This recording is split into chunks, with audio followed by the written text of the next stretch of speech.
से बिहार के चुनाव भी बहुत दूर नहीं है, तो काफी कुछ प्रकाश उस पर भी डाला जा रहा है कि कांग्रेस पार्टी का अगले कुछ हफ्तों महीनों में क्या हम लोगों का रोल रहेगा, क्या हमारा स्टैंड रहेगा। लेकिन कुछ बात इस वीडियो में दोबारा कराई, वो देश को समझना बहुत जरूरी है। उदाहरण के तौर पर अभी केंद्र सरकार ने जीएसटी के स्लैब्स को कम किया है।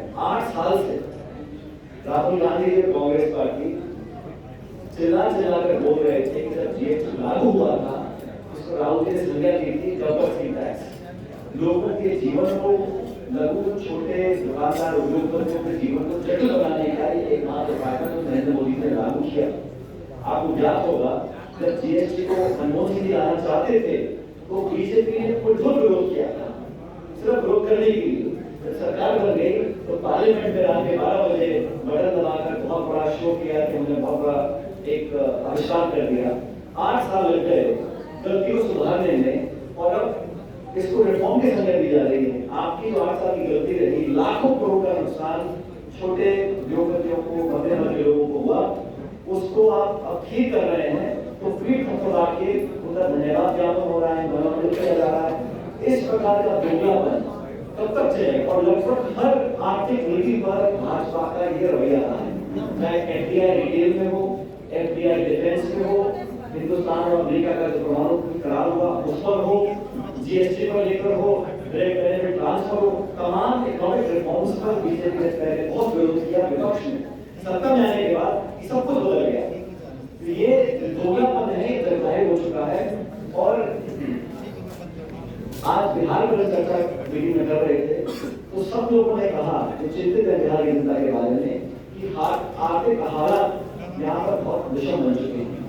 10 साल पहले प्रधानमंत्री जी ने यहाँ आश्वासन दिया था कि हम चीनी उद्योग को पुनर्जीवित करेंगे। आज 10 साल हो गए, सरकार डबल की है, कहां पे चीनी उद्योग? कोई जवाब देने को तैयार नहीं है। बिहार में जो आर्थिक स्थिति और संकट पैदा हो रहा है वो केंद्र सरकार की उतनी जिम्मेदार है जितना नीतीश कुमार की जिम्मेदार है।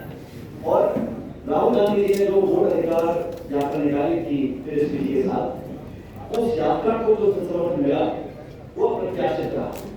वोट अधिकार रैली मतलब जो दलित है, पिछड़ा है, अल्पसंख्यक है, वंचित है, उस कमजोर व्यक्ति का अगर वो वोट चोरी कर रहा है, छीन रहा है, तो उस संवैधानिक अधिकार को जो हनन करना चाहते हैं, उन ताकतों के विरोध में यात्रा निकली थी और बहुत सफल यात्रा रही।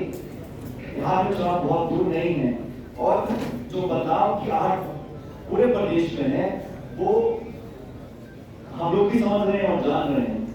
इसलिए कांग्रेस पार्टी बहुत मजबूती से ये चुनाव लड़ने जा रही है। और खास करके चर्चा हो रही है कि जो दुनिया बन रही है आज अमीर गरीब गांव शहर की, वो भारत सरकार और प्रदेश सरकार की असफल नीतियों का परिणाम है।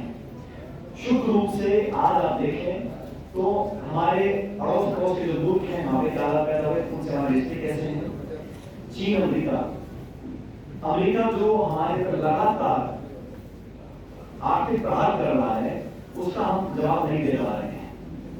और वो अमेरिका जो चीन को अपना दुश्मन मानता था, हिम्मत नहीं कर पा रहा है वो टैरिफ लगाने की या वो पाबंदी लगाने की चीन के ऊपर। और हम लोग कोई जवाब नहीं दे रहे हैं, उम्मीद कर बैठे हैं कि हम खाली निकालेंगे, समझौता होगा, एक करार होगा।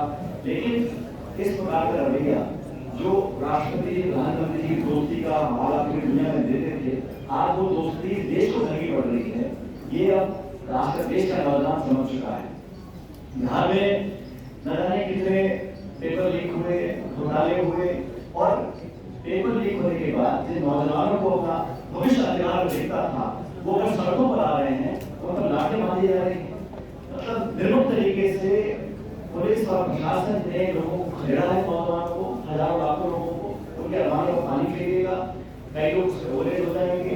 तो नौजवान को रोजगार नहीं मिल रहा है, महंगाई बेरोजगारी रिकॉर्ड स्तर पर पहुंच चुकी है।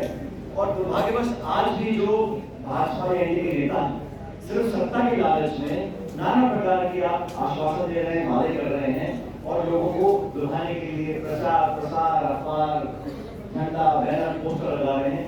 धरातल पर ना तो किसान की आमदनी डूबी हुई है, वो तो भला हो कांग्रेस राहुल गांधी जी का जो 3 काले कानून लाकर किसान की कमर तोड़ने का जो इन्होंने मन बना लिया था बीजेपी एनडीए ने, उसको रोक पाए। सैकड़ों लोगों की कुर्बानी हुई है किसानों की, लेकिन हम 3 काले कानून रोकने में कामयाब रहे और उनको अपना हाथ खींचना पड़ा।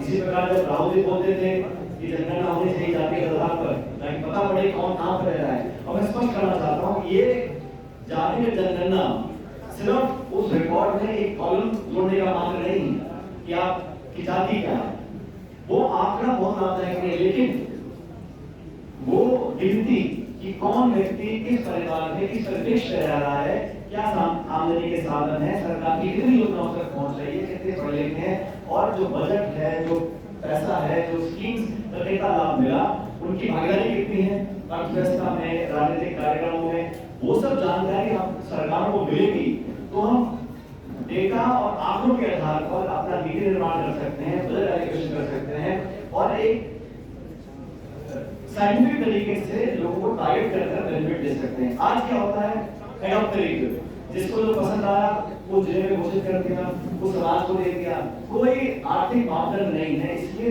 जातीय जनगणना की बात कांग्रेस पार्टी ने करी और मजबूरन देश के माहौल को समझकर भारत सरकार को अल्टीमेटली अपना सर झुकाना पड़ा और राहुल गांधी और विपक्ष कांग्रेस की मांग को मानना पड़ा।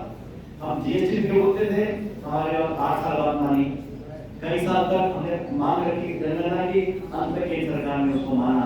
तो अंत में ये करते वही है जो जनता विपक्ष से करवाना चाहती है, लेकिन जिद, अहंकार और कायर रवैये से जनता का मतदाताओं को नुकसान हो रहा है।